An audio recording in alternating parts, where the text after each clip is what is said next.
سعید الخدری رضی الله عنه وی موږ په سفر باندې وتو نو یو ځای کې مې پړاو واچو نو یو ښځه راله موږ پسې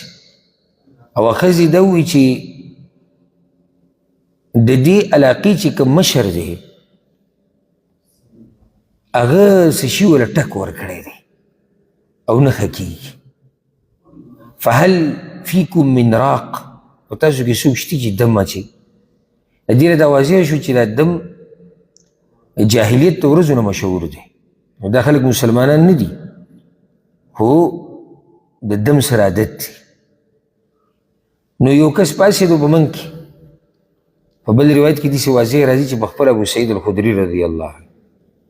او د خلکو پې دا ګمان هم نه و چې دله د دم داسې ښه ورځي هغه پې دا سورې فاتحه ووایي هغه سړی ښه شو نو هغه له ګډې بیزې ورکړې او پۍ پې مو وڅکل نو بیا هغوی دا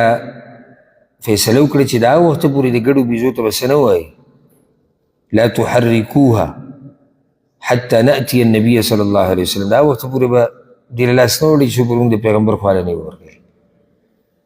د رسول وسلم نه تپوس وکړو چې موږ داسې کار وکړو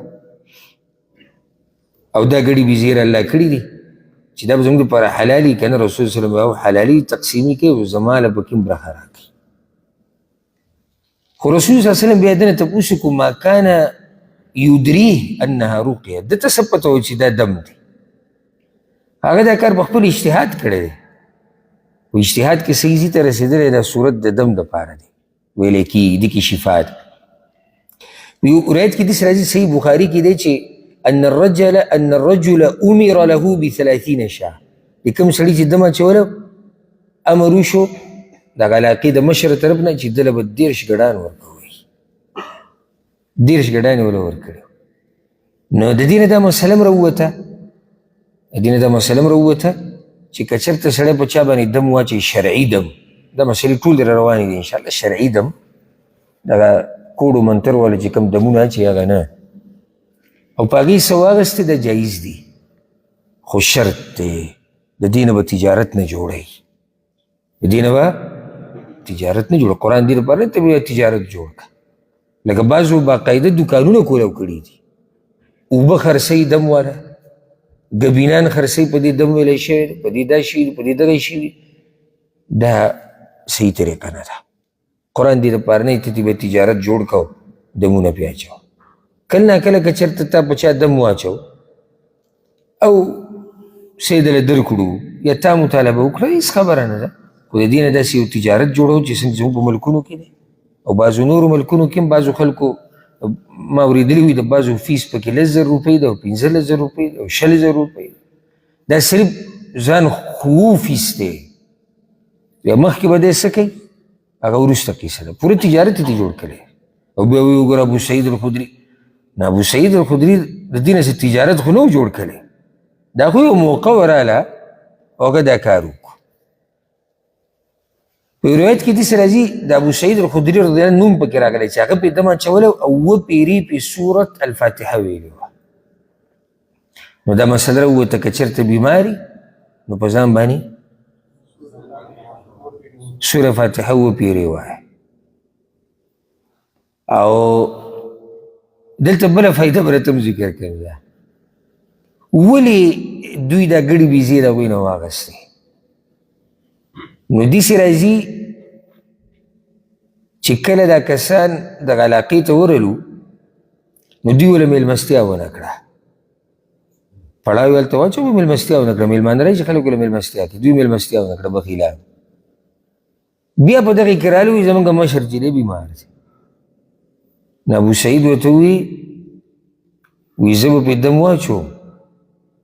خو دومره مال به ګوره موږ له راکوئ بخیل سړي سجدي سے کېښوده لکه دې نه بغیر کار نه کېږي ته مېلمستیا هم د مېلمنو مه کوه او بیا راشي او که تاسو کې څوک چې به موږ دم واچوي نو کار دې ډېر ښه کړی دی چې لا بیا دا پکې م غواړي لکه څنګه چې موسی او خضر علیهم السلام هغه علاقې ته ورننوتو که نه هغوی له مېلمستیا نه انکار وکړو هغوی له دیوال جوړ کړو خضر وله دیوال جوړ کړو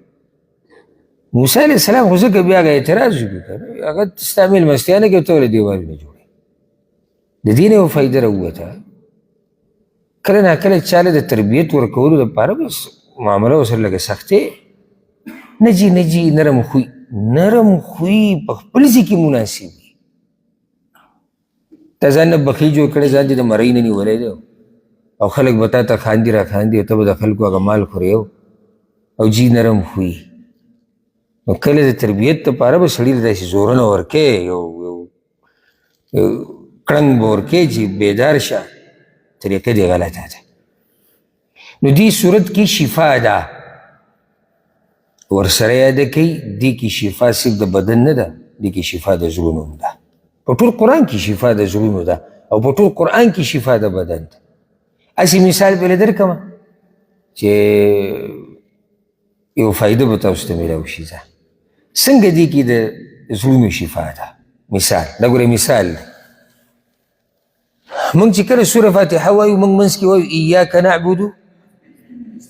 و ایاک نستعین څه مطلب دی خاص ستا بندګي کوو خاص تا نه مرسته غواړو دې کې علاج دی سړی دې کې څه علاج دی د زړه علاج دی د زړه چې والونه بني